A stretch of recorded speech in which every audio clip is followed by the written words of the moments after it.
Este grupo está integrado por estudiantes del Instituto Superior de Formación Docente Salomé Ureña, recinto Juan Vicente Moscoso, y estamos cursando la licenciatura en Educación Básica segundo ciclo.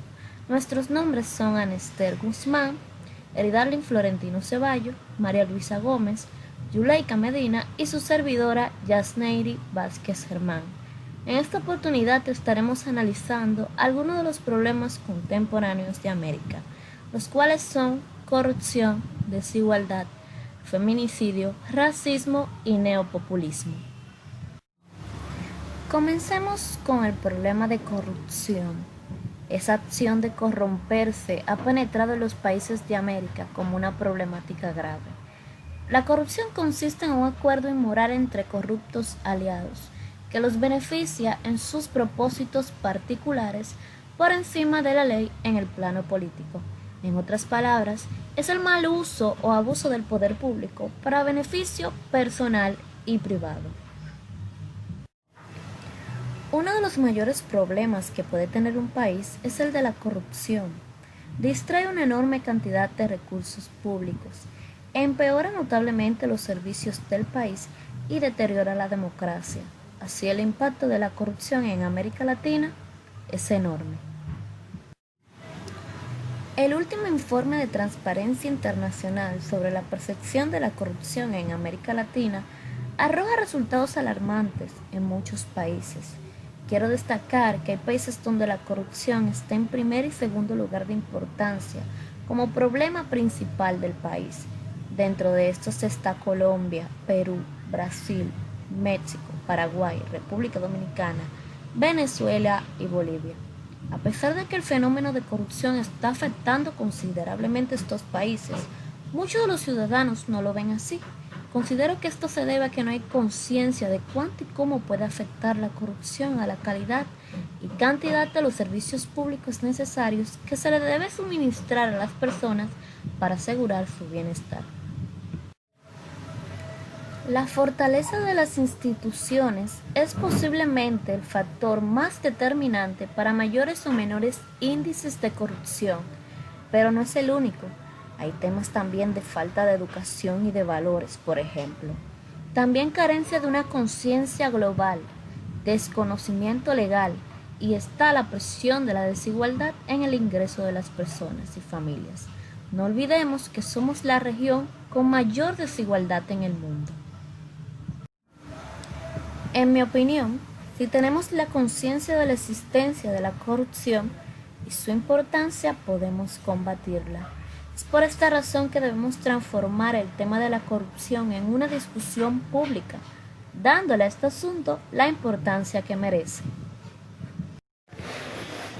A raíz de esta problemática tan alarmante, me cuestiono cuál es el rol de la educación frente a la corrupción. Y resulta que la educación tiene un rol importante para combatir la corrupción, ya que puede responder a lo que son nuestras necesidades como sociedad. Pero para eso necesitamos reforzar una educación en ciudadanía y derechos humanos, que nos permita reconocer nuestra propia identidad y la de los demás en su diversidad de género, color de piel, cultura, idioma, clase social, religiones y orígenes, y que además confronte sin temor a la corrupción.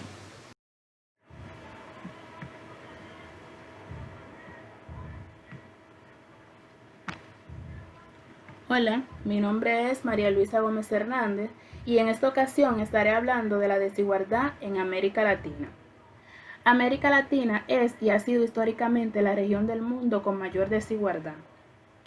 La calificación de América Latina como una región de alta desigualdad no se restringe solo al ingreso, se puede llegar a la misma conclusión cuando se considera la distribución del consumo, tenencia de tierra, estado de salud y algunas variables de representatividad política. La desigualdad en América Latina es generalizada, afectando todos los aspectos de la vida y persistente, ya que ha sobrevivido a diferentes regímenes políticos y económicos. Desde la etapa intervencionista y de situación de importaciones hasta las políticas más orientadas del mercado, asimismo persisten importantes diferencias raciales y étnicas. A pesar de la alta desigualdad, América Latina tiene un mejor desempeño en términos de niveles de pobreza, cuando la medida se estandariza mediante líneas de pobreza internacionales que otras regiones menos desarrolladas del mundo, principalmente por tener un ingreso per cápita más alto. Ahora bien, causas que contribuyen a la desigualdad. A pesar de que pueden ser muchas las causas que explican la desigualdad, existen 4 factores interrelacionados que parecen ser los más importantes. La distribución de la educación es desigual en términos de calidad y cantidad, años de escolaridad, así como de otros activos. Los trabajadores calificados, aquellos que tienen la mejor educación, reciben salarios mucho más altos que los demás trabajadores. Los individuos con ingresos más altos y mejor educación tienden a tener menos niños, de modo que el ingreso dado de una familia significa un ingreso per cápita mayor. A pesar de que algunos estados latinoamericanos internacionales intervienen activamente en la economía, en general no redistribuyen muchos ingresos de los ricos hacia los pobres. Ahora bien, los grandes costos de la desigualdad. A lo largo de esta investigación me planteé la siguiente interrogante: ¿podríamos romper con la historia de la desigualdad? Ahora bien, una alta desigualdad tiene grandes costos. Reduce el impacto del desarrollo económico en la reducción de la pobreza, probablemente afecta el desarrollo económico agregado, especialmente cuando se asocia con las tensiones sociales y un acceso desigual al crédito y a la educación. Romper con la historia de la desigualdad puede lograrse si se toma una acción decisiva para enfrentarse al grupo de mecanismos que la promueven. Primero, es necesario reducir la desigualdad en el acceso a activos productivos. Igualar el acceso a la calidad de la educación es primordial, por su influencia en las oportunidades económicas, estatus social e influencia política. Ahora bien, en segundo lugar, es necesario hacer que las instituciones de mercado funcionen para todos, mediante mercado financiero y de producción más profundo y unas instituciones laborales más incluyentes que logren un equilibrio entre la flexibilidad con protección de los trabajadores. En tercer lugar, es necesario fortalecer la capacidad del Estado para redistribuir la riqueza. Para la mayoría de países en la región, esto implica incrementar sus bajos esfuerzos tributarios y en el largo plazo hacer que los impuestos sean más progresivos mediante un recaudo efectivo de estos al ingreso y a la propiedad.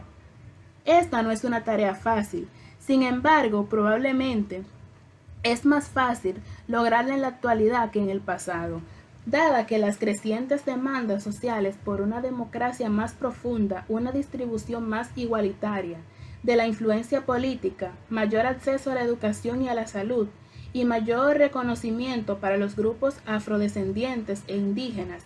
Estas demandas, que son palpables en todas las regiones, son una consecuencia parcial de la globalización de la información, las oportunidades económicas y los derechos humanos.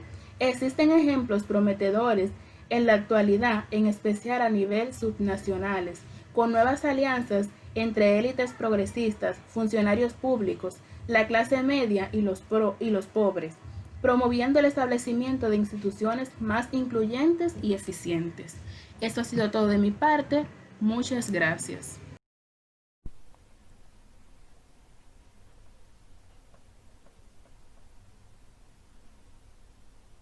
Un cordial saludo. Mi nombre es Yuleika Gabriela Medina del Carmen y en este momento le estaré hablando acerca del feminicidio en América Latina. La violencia contra la mujer ha sido reconocida como un problema creciente en la sociedad actual. Es una violación de los derechos humanos, un problema social, un problema de salud pública y una barrera al desarrollo económico de los distintos países. El feminicidio es la expresión más extrema de la violencia contra la mujer.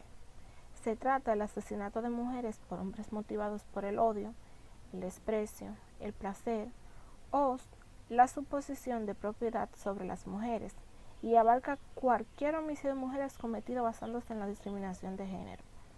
Eliminar todas las formas de violencia y discriminación contra las mujeres y niñas en todas partes del mundo es un objetivo establecido por la comunidad internacional en la Agenda de Desarrollo Sostenible a alcanzar en el 2030. Según un informe de la Organización Mundial de Salud, OMS, titulado Estimaciones Mundiales y Regionales de la Violencia contra la Mujer, hoy en día América Latina supera el 40% de feminicidios cada año comparado con otros países. El feminicidio es también un problema global con altas tasas en países tan distintos como lo es la Federación Rusa, Sudáfrica, Guyana y las Bahamas. No obstante, según el mismo estudio, América Latina es la región más afectada por el feminicidio, pues más de la mitad de los países con las tasas más altas de feminicidio son parte de América del Sur o de América Central y el Caribe. En América Latina, las 4 subcategorías principales identificadas y consensuadas sobre feminicidio por la mayoría de los autores son las siguientes: feminicidio íntimo, feminicidio no íntimo, feminicidio por conexión y feminicidio sexual. El feminicidio íntimo es aquel cometido por un hombre con el cual la víctima tenía o solía tener alguna relación íntima, familiar, de convivencia o afines. El feminicidio no íntimo incluye aquellos cometidos por el cual un hombre que no tenía ninguna relación íntima, familiar o de convivencia con la víctima comete el hecho. El asesino puede ser un amigo, conocido o un extraño. Y la violación sexual a menudo ocurre con ese tipo de feminicidio. El feminicidio por conexión recoge el asesinato de cualquier mujer que trató de intervenir o quedó atrapada en una acción de feminicidio. Finalmente tenemos los feminicidios sexuales con los asesinatos procedidos de tortura y abuso sexual. El feminicidio en América Latina reivindica que la principal causa del feminicidio es la desigualdad de género estructural y la impunidad de los perpetuadores en el sistema de justicia. Las feministas discrepan de aquellos que consideran que los desencadenantes de los feminicidios y de la violencia contra la mujer son factores individuales, como el comportamiento patológico de los hombres. En lugar de ello, estas teóricas se centran en las dimensiones socioculturales, políticas y afirman que la violencia contra la mujer es producto de un sistema estructural de represión, mediante el cual los hombres siempre han intentado mantener el poder sobre la sociedad y las mujeres. Para concluir, es importante destacar que la regulación de un crimen debería proporcionar un instrumento jurídico que permitiera a las mujeres acceder a protección y solicitar ayuda a las autoridades cuando son objetos de violencia. Por cuanto las teorías feministas sostienen que el primer paso para acabar con la violencia contra la mujer es comprender que el feminicidio tiene causas distintas a las del homicidio y por tanto se debe ser Hola, mi nombre es Ana Esther Guzmán Peguero. El tema que me tocó desarrollar es el racismo en América Latina. Antes de entrar en materia, me gustaría definir qué es el racismo como tal.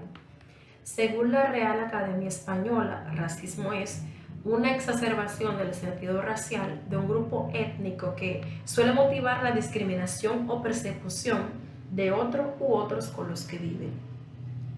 Para que exista un caso de racismo, debe presentarse una víctima que es acosada y violentada física, verbal y psicológicamente por el victimario, que es quien comete estos actos.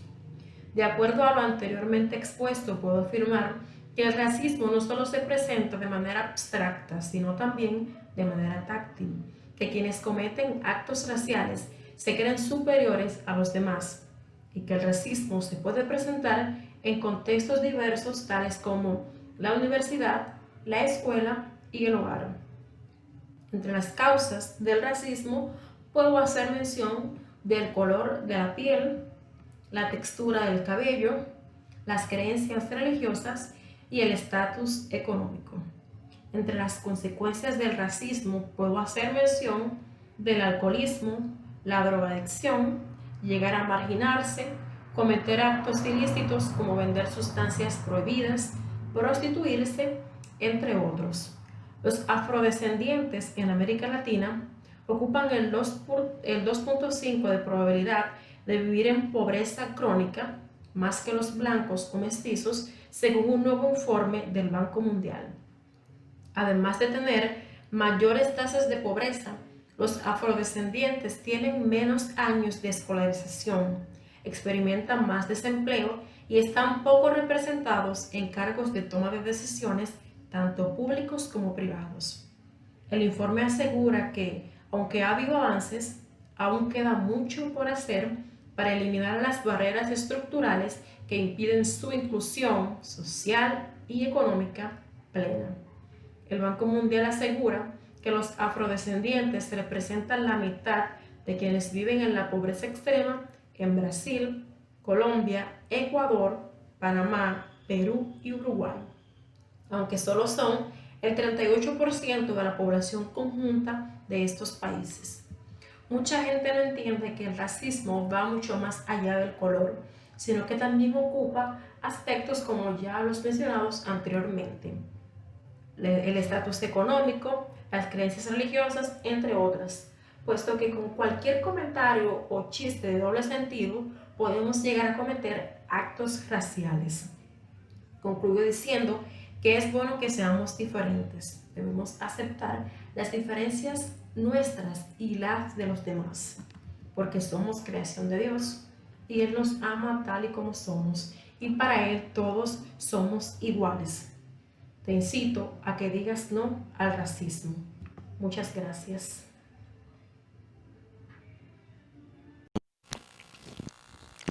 El neopopulismo es un término empleado para designar el resurgimiento de la corriente populista en Latinoamérica, tras las dictaduras de las décadas de los 80 en la región. La ciencia política lo define como el conjunto de ideas que a veces pueden parecer doctrinas, en el cual se afirma tener como objetivo primordial la defensa del pueblo, indicando como tal a la población menos favorecida dentro del entramado socioeconómico y político. En contraposición con el populismo, el neopopulismo tiene algunas divergencias.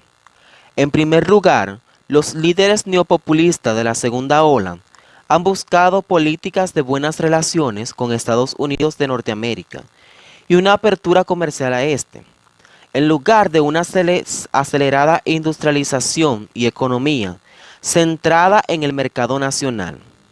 De igual manera, contrario al neopopulismo de los años 40 o 50, que solía ser más conservador, específicamente en términos normales, el neopopulismo tiende a ser ideológicamente más radical, apegándose de manera más exacta a los ideales de izquierda o derecha, según sea el caso.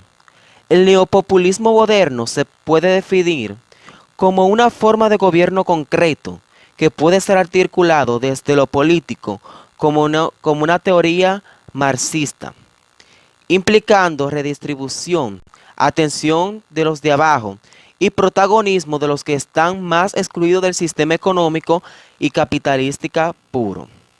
El neopopulismo se separa del populismo latinoamericano, anterior en el sentido en que no parece buscar una conciliación de sectores sociales como en vista a la modernización, como ocurría en las épocas de las grandes industrializaciones de mitades del siglo. Esta confrontación, por otra parte, no es en el sentido de clase, sino que se apega a un enfrentamiento entre los sectores modernos y no modernos de las sociedades latinoamericanas en donde se ha estado este modelo. El neopopulismo es un fenómeno de primer orden en el escenario político de América Latina. Se instaura como una nueva forma de representación, identificación política, a causa de la paulatina deslegitimización de las instituciones políticas tradicionales. La crisis de representación, la debilidad del régimen democrático y el desmonte del modelo del Estado protector posibilitó el surgimiento de líderes populistas que, apoyados en su carisma personal, se mostraron como salvadores de la nación y hombres provenientes restituidores del orden perdido. Posteriormente, la teoría neopopulística latinoamericana puede identificar cómo operan y se materializan algunos de sus atributos en el caso colombiano y venezolano. Para finalizar, la corrupción, desigualdad, feminicidios, racismo y neopopulismo han sido los principales problemas contemporáneos que han surgido en América Latina.